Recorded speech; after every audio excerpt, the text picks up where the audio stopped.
Ladies and gentlemen, this is the Dental Up Podcast, brought to you by Keating Dental Arts, a full-service, award-winning dental laboratory. Each week, you'll learn tips and techniques from real-world dentists, bringing you in-depth interviews, motivating stories, current events, and sports.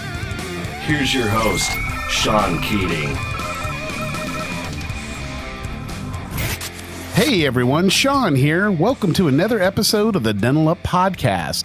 Our guest this week grew up on the Mescalero Apache Reservation in New Mexico. She graduated from the University of Pacific Arthur A. Dugani School of Dentistry in 2011 as the first Mescalero Apache dentist.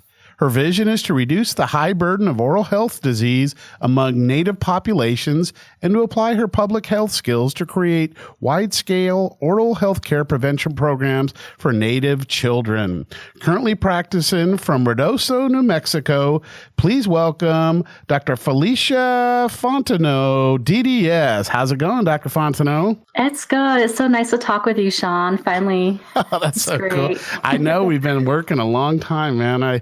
We started way back, and when I remember this, I forgot if we found out each other in the Hinman Dental meeting many years ago. I think it was the Hinman in Atlanta, but it was the Indian Health Services. Tell me a little bit about that. That's where we first met, right? Wasn't it? You worked there? Well, I haven't met you, but I believe you did get to meet our director at that time. Yes, that's what I meant. After I graduated, I started working for the Navajo Nation in Fort Defiance, Arizona. Okay. So it's a hospital-based dental practice called Sahotso Medical Center. There's 24 operatories.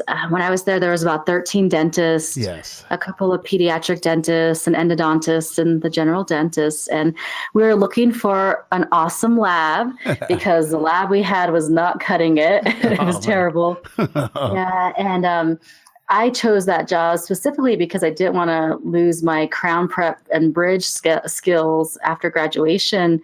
And a lot of times in public health, you're limited to your practice where you can only do restorative dentistry with fillings, cusp protective amalgams, extractions, and removable. Yep. So I chose that job because we could do fixed cases. So that was really good. That's so cool. Yeah. So that was just really neat, man. And because it was a pretty huge account. I mean, we did quite a bit of work. And then I think you went off on your own. But before we get started with all that, I always like to start off real quick about sports. Oh, yes. I know you're a big Stanford person, man. How'd that all happen? So did you go to college? Tell me I did. Tell me a little bit about Stanford then.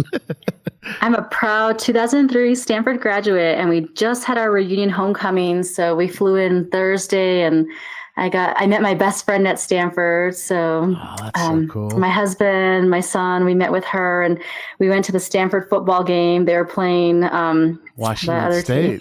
That was Cougars. Yeah, the other team. Yeah. And it was such a close game. It was really exciting. Unfortunately, they didn't pull it off, but it was really good. Oh yeah. Actually they play Stanford. Yeah. I thought Washington State lost like 12-10 or something, and I thought they were playing you guys Stanford this week, but maybe I'm wrong. But I just know Stanford always has a really good football team, and they always kind of give the USC a tough time in that Pac-12. But Stanford's some of the smartest people in the world, man. I got some friends that went to Stanford, and it's a big thing for alumni with Stanford. It doesn't matter if you graduated 60 years ago or 10 years ago, exactly. Or they stick together. And what a fraternity of people there. So hats off to Stanford. We got a little World Series. You watch any of the Dodgers and Red Sox, man? No, I hate baseball. It's boring, man. But, I love football. That's my thing. Yeah. Or I should say my husband's thing too. He's from Louisiana. So after the Stanford game, we recovered by watching the Saints versus Vikings, and that was great. Yeah. And, hopefully the Saints will ruin the Rams streak this weekend. They probably will. That coach of theirs, man, Sean, he's just such a great coach, and he's the real deal for sure. But the Rams, I mean, it's pretty great here in Southern Cal, where we got LeBron with the Lakers. Although they're like 2 wins and 5 losses, he's losing his patience already a little bit after last night's game. But it's just neat to have the the excitement back there. And then the Dodgers got spanked, but hey, we're in the World Series 2 years in a row at least. But it's just something. So yeah, I kind of love the sports, but football's my game too. I like baseball. The only game they won, the Dodgers won. It was the longest game in history, over 7.5 hours. And it's like a baseball game or any sport should be limited to like 2 hours. It's kind of like like a Vegas show, man. They're good for about an hour, hour and a half. Sounds terribly boring. Yeah, and it's like I had season seats for the Angels for years, and we just kind of got rid of them last couple of years ago, just because it's kind of boring. I mean, it's just they lost the. They're just so long and drawn out, and not a lot of excitement with hitting and stuff like that. I like more action instead of these dual, 1-0 games or 2-1. It's like, man, come on. It's like watching grass grow. It's like, come on. You can only have so many hot dogs and beers after a while, and it's like, somebody hit somebody or something, but it's baseball. But now it's kind of, I think they need to juice the ball a little bit or something, get it back in, so the ball's flying out like it was 60, 70 home runs years ago with like, Sosa and McGuire and stuff, Mark McGuire, and gosh, it's just Barry Bonds, Bobby Bonds, his dad. It was his dad, but I miss those days of just bombs, home runs, and just but sounds a lot more exciting. Yeah, absolutely. But these 3 or 4 hour games, man, they get long. But that's pretty cool. But all right, well, heck, let's dental up here, doctor. So tell me now, why did you get into dentistry, and at what point did you think I want to be a dentist? It's funny because I always wanted to be a doctor, and I was for sure I was going to be a physician, but everyone kept telling me, I think you would be a really good dentist because you just like teeth. And I absolutely did. I love looking at my own teeth. Whenever I would meet people, I would assess their teeth. But I thought, that's really a cosmetic thing. I want to do something medical or clinical. And so I'm going to be a physician. And after graduating from Stanford, I went to the Johns Hopkins School of Public Health, and it was there that I learned that Native Americans have the highest rate of oral health disease in the country among all ethnicities, and that Native American children have the highest rate of dental caries. And that's when I realized that it's not just a cosmetic thing, that what's going on in your mouth is connected to your whole systemic health. And this is an excellent career, and there's not that many Native American dentists. In fact, there's less than 300 of us. And we have just the low rates of providers in our areas. So I thought I could make a much bigger difference being a dentist than being a physician, and I'd still be a doctor. And also, I just love working with my hands. So making things, beadwork, painting, so sewing, it was a natural fit for me then. So November is National Native American Heritage Month. So it's a time when, people, organizations are doing more to help educate the public and just really celebrating our culture. So I think if people were interested, they can look into what was going on, especially at the Smithsonian, the National Museum of the American Indian. Even though it is a museum, it's a living place where tribes still go and meet and represent their culture. Absolutely. No, that's awesome. And I tell you, when my kids were young, our boys are older now, but I was in the Indian Guides and learned a lot of stuff then. Like I always remember the same thing we said, to seek and preserve the beauty of the forest, field, and stream. And that was just a big thing, the forest, the field, and the stream. It was neat. And we were the mighty Iroquois. And it was just like, I remember when we got that, dental practice there, and it was just an honor to do what we did and, all the restorations and stuff, and to have you now. So you've left there now.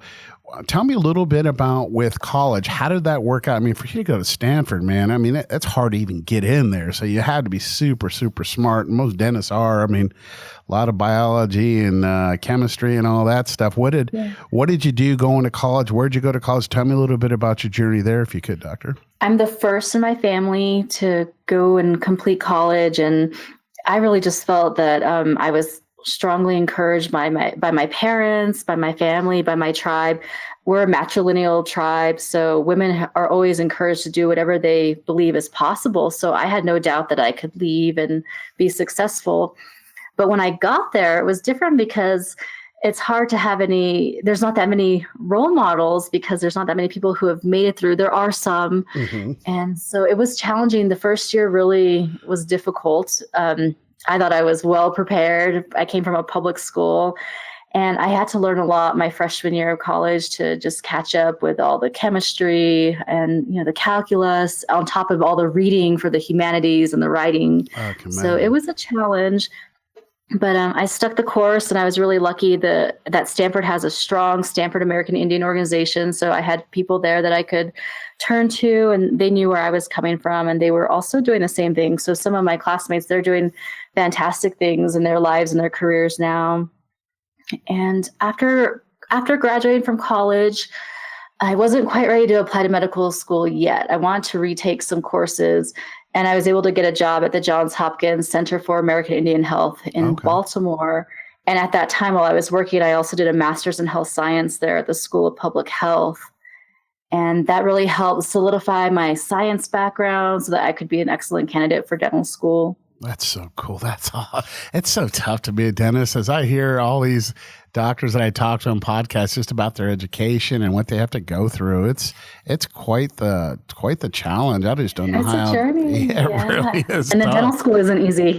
No, I couldn't imagine. I thought, I'll be fine. I went to Stanford, and Johns Hopkins Dental School will be easy, but it's a different environment, and the clinical skills are like nothing you've ever done before. And then I didn't come from a family of dentists, so I really wasn't sure what to expect, even though I had done some shadowing.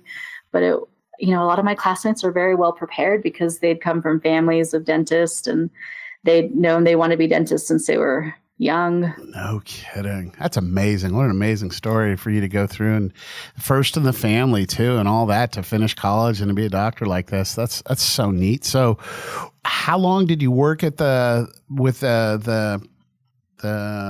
can I put the Navajo Nation? Yeah, the Navajo Nation. How long did you start? Did you work there before you went out and started? Now, did you start at your own practice or you associate after that? Why don't we start at the beginning on where you worked and tell me a little bit about that? So when I was in dental school, I was an Indian Health Service scholar. So that helped me tremendously. They paid for my education, but in return, I had to give them years of service. So that at that time at graduation, I couldn't specialize or do a residency. But I knew I wanted to work at Sohotso Medical Center in Fort Defiance because I had visited the hospital before and it seemed like a great environment. And in fact, it really felt like a residency because there were so many other dentists there that I could learn from. And the things that we saw from the hospital were very interesting, very clinical. So I learned a lot within my first 6 months there.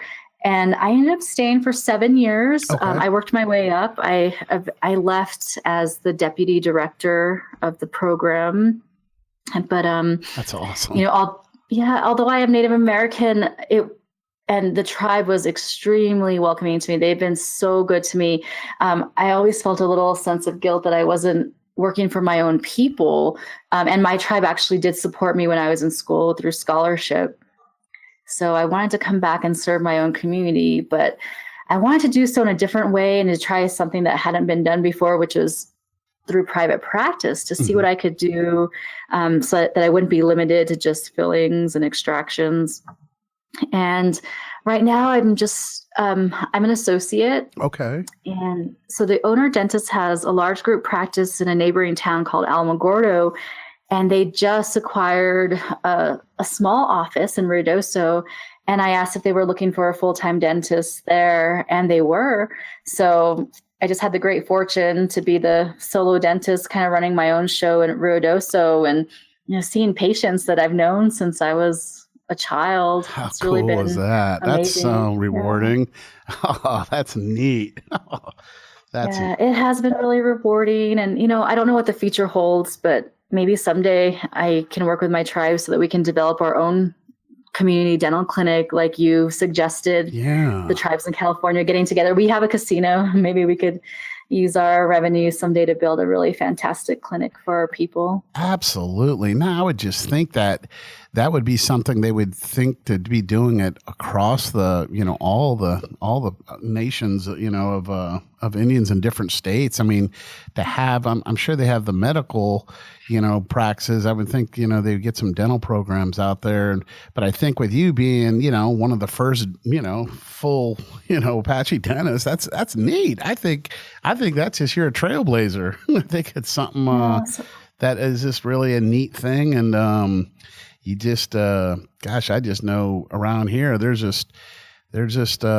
several of them just within 40 miles of each other. It's kind of like no one goes to Vegas anymore here in California because they're just, we have the Saboba, we have the Pachanga, we have the Pala. It's just amazing. And they're just so nice and just, and you go through the land to get there and there's just tons of land, tons of people, but I could see some dental offices there. Let's give them all nice grills, man, and get their teeth looking Hollywood, baby. Yes. No, that's so, well, tell me a little bit on the layout of your practice. What do you got? A couple of ops, or tell me a little bit how many ops you got and what it's like in your practice, if you could. So we're in an excellent location. We have this building that's right next to the local hospital. So it's really good for if there's ever any emergencies. But this building has been a dental practice for many years. I don't know. I'm not even sure how many dentists have been in it. Okay. But the owner dentist is fantastic. He remodeled it. Right now I have 4 operatories. So 2 for me and 2 for the hygienist.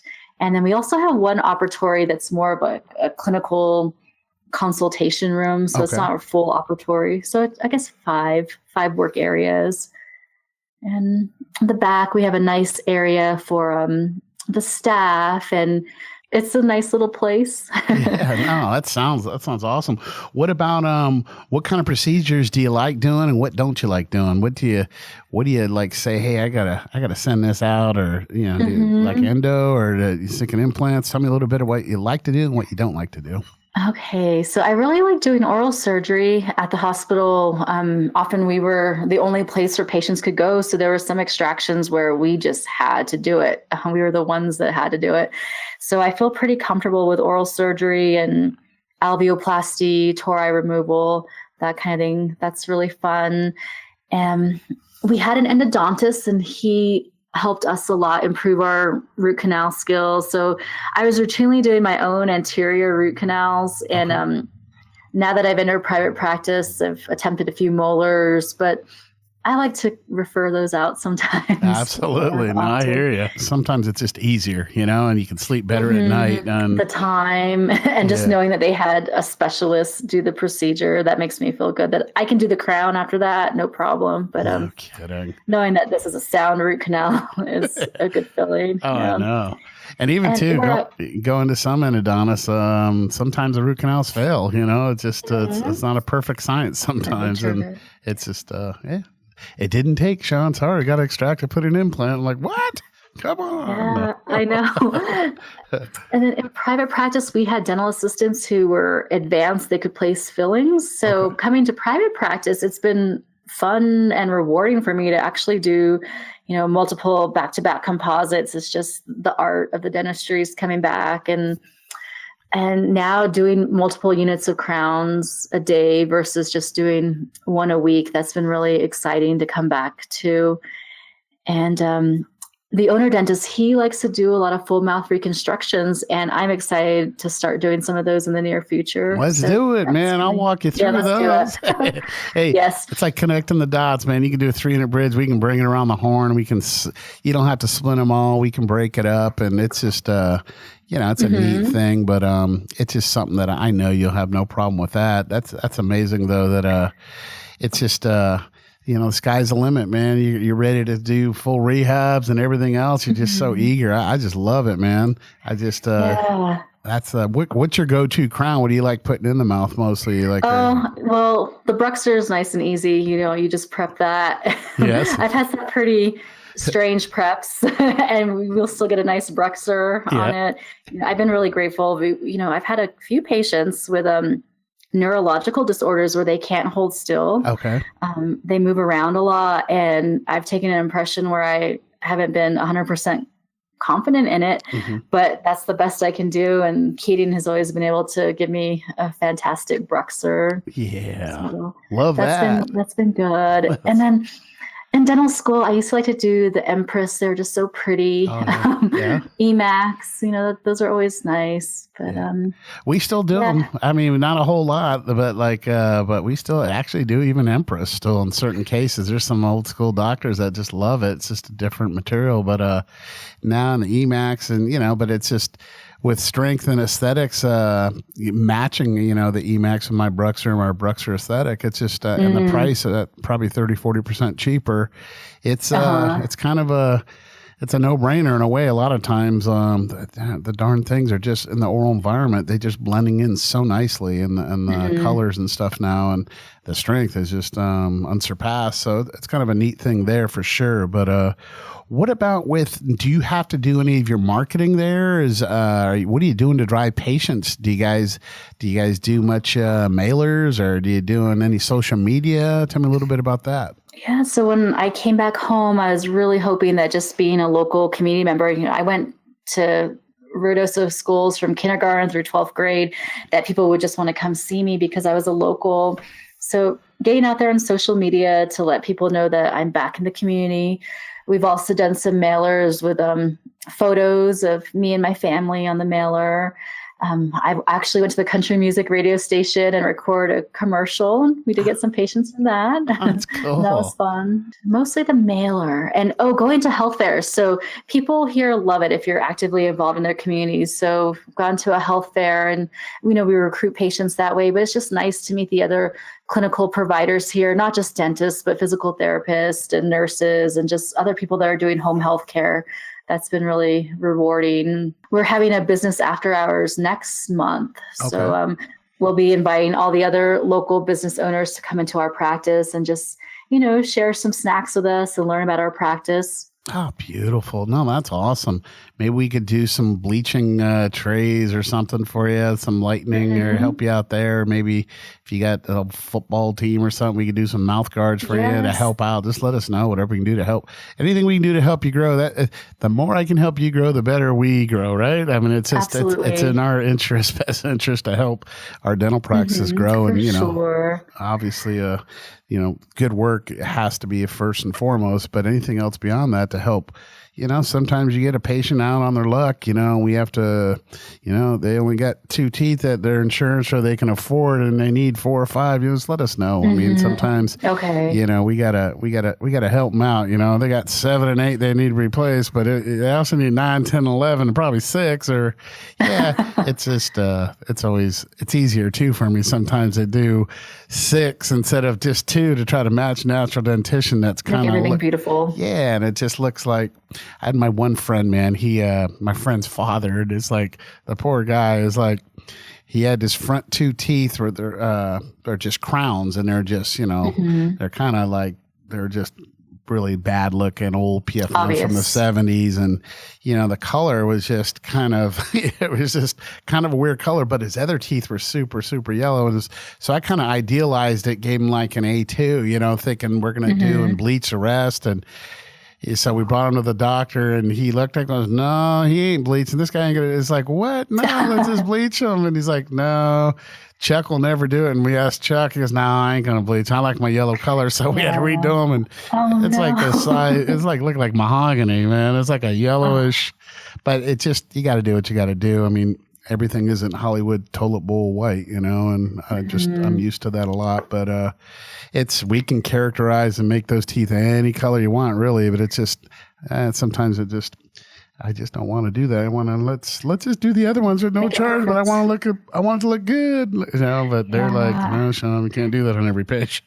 And then for us as dentists, it's, not that much extra time. We've already got the patient in the chair and and we have all the instruments we need. Like, let's go for it. Exactly. I always tell this story with Howard Ferran at Dental Town, and he used to do 6 through 11, and it was at, $1,000 a thing, a tooth, and and didn't have many patients come in the chair for it. I mean, it was special. So what he did is he dropped it down $1,000, but he did it from 4 to 13. And he's like, his thought was, it's going to take him for those other 4 teeth, probably another 20 minutes, 30 minutes, if that, to prep them and to seat them another 20, 30 minutes or whatever. And if that even, but he just figured it was only like $400 or $500 more on the lab bill to add that extra, incentive for the patient to go to the chair. And he dropped it down because even at $1,000 a tooth at 6 or 11, he'd get 1 or 2 people a month in the chair, where he dropped it down to $49.95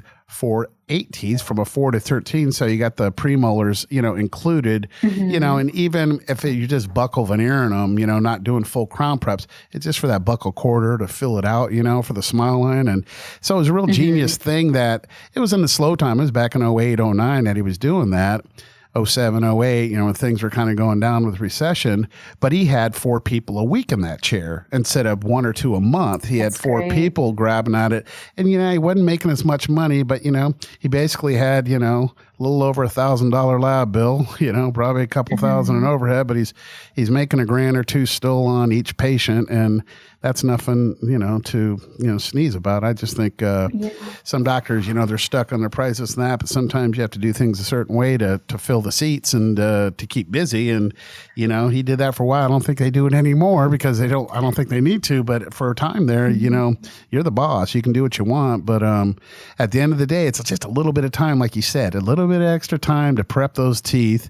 It's just a little bit of your time. And the same thing when like these doctors are worried about, doing a roundhouse or doing something on these bigger cases that it might fail. You know what? It might fail. But at the end of the day, if you have a lab that's kind of working partner with you and you're a pretty good person, you're going to work it out with your lab. It's going to be something that you're going to might have to redo something for a couple, 3 or 4 hours of your time, not the end of the world. Your lab probably will eat it if they love you, or work it out where it's just on cost of labor or something. But it's not the end of the world. And so many people think, no, I can't do this. It's everything's going to fall, the skies, but it really is not that big a deal at the end of the day, And those patients, their teeth are your business card. They're going to go tell everyone what a great job you did. Exactly. And especially, all their friends. Yeah, they're going to tell 10 people. Those people tell 10 people. And that's how any business grows in life. It's just, it's word of mouth. And, you just try to do the right thing, do the good thing every time, and it'll usually work out. But if it doesn't work out, you're going to just have to bite the bullet a little bit. And it's just nothing but a little bit of your time, maybe a little bit of cost and materials. But, hey, you learn from it, you live and learn. That's a lot of, things happen in life that you live and learn from it. But as a dentist, there's too many guys that, I'll never do anything over a 3 unit and I'm not going to ever touch this. And that's fine. There's a lot of guys that are that way, but there's other people that get in there and that's how you earn your stripes and you get your experience. You get in there and try to help these people. And if it goes awry a little bit, well, we got to all stand up and make good on it and not try to, not own it. So, yeah. Kind of a little thing there, but so tell me a little bit about, do you go to any conventions that you like more than others, or for your continuing education, what do you do for that? Well, I've gone to the ADA a couple of times, and that's a really big meeting. Most recently, I was going to some director training for my job with the Navajo Nation. So basically learning how to be a dental director, leadership skills, organization, efficiency, that type of thing. And now I still kind of feel like a new dentist here in private practice because it's just a different type of thing. So my plan is to go to some new dentist training. Okay. And also I want to do the implant maxi course at Loma Linda this next year, so 2019. So I feel like that's really going to help elevate my skills. You're going to love that. Yeah. You're going to love that. That's right up the street from us, and I do all Loma Linda's work there. So, the whole dental school, and we've been doing it, or the VA, and they got a brand new VA. They got a brand new hospital that's being built right now. But those guys are first class, top notch equipment, and They just do great work, and those dental students are some of the best dentists of the guys that have been doing it for 5-10 years already. I mean, they really do a good thing there at Loma Linda. But good for you. You're going to have to come by the lab because we're only about a half an hour from it. So, yes, because I believe it's a 10-month program. So, you're going once a month for 10 months. I can certainly stop by. Absolutely. No, that's so cool. The other thing I actually did recently was I went to Las Vegas for the American Academy of Facial Aesthetics. And so I took their level 1 Botox and dermal fillers course and their TMJ and migraine pain. So I can start delivering Botox in the dental clinic. Perfect. I've heard some really good things about the clicking with TMJ and stuff and them getting back in that joint area and the condylar area. And it's kind of an amazing thing what it's done for some of the people that, have had issues through, without having to go and equilibrate and redo every crown in their mouth. Or you see those people with those huge masseters and you just know that they're grinding down on their crowns and cracking their roots. So if I can, temporarily soften those muscles, it'll help their dentition out. Absolutely. Plus it'll help them too in those, where they got those wrinkles on their foreheads and stuff. You say, okay, crunch your eyes together. It's a good benefit. I want Botox now. Yeah. Your assistants and all go, hey, can you give me a little juice there, doctor? I got a date this weekend. That's awesome, man. So what about equipment? Anything new technology you're thinking of in the future that you want to get? A scanner? Don't tell me you want to get an in-house mill. I don't want to hear that. No. I don't have one yet. Well, I know they do at the main office, but I've actually never have used CADCAM myself. So this is all kind of new to me, being able to be in private practice and have access to something like that. I'm really interested in the future of digital dentistry, like the digital dentures. I think, gosh, there's got to be something better than alginate and all those impression materials for our elderly patients. I just feel so bad every time I take an impression like that. I think you're right in the time zone. It might be another year or two that really takes off with the dentures. There's a few programs now that we've been looking at, but for you to be able to just go wave a wand in the mouth real quick and to send it off and me be able to get something back in a day to you or something, it's going to be pretty amazing. And, those sloppy, I remember doing an alginate on my mom 25 years ago, and I almost choked and killed her. I brought it home, mixed it up on the kitchen table, and I was going to do, we're going to just get in models for her because we're going to do temps because I'm going to do an upper grill for her, 4 to 13 type thing. And we got a picture of me and I got my little tie on and it was like I was all young and I'm mixing up this bowl of alginate and I had like way too much and it's going all over. She's got this look like she's trying to breathe through your nose, Mom. And she's all choking up at the kitchen table. And I'm like, you're going to be okay. Just a couple more minutes. And then I couldn't get the thing out. I had to get my finger all the way back in her throat. I had to break the suction thing or whatever. And what a nightmare trying to take an impression, man. It's so crazy. But no, to be able to wave it now, they got it to where you go to the dental shows and they got these, people that work for, the different places and they're just salespeople, but they practiced on the little thing and they can actually teach you how to do a full arch in probably less than 2 minutes. And, and scan it. So how are we doing as a lab? We doing pretty good for you? Crown's going in good for you?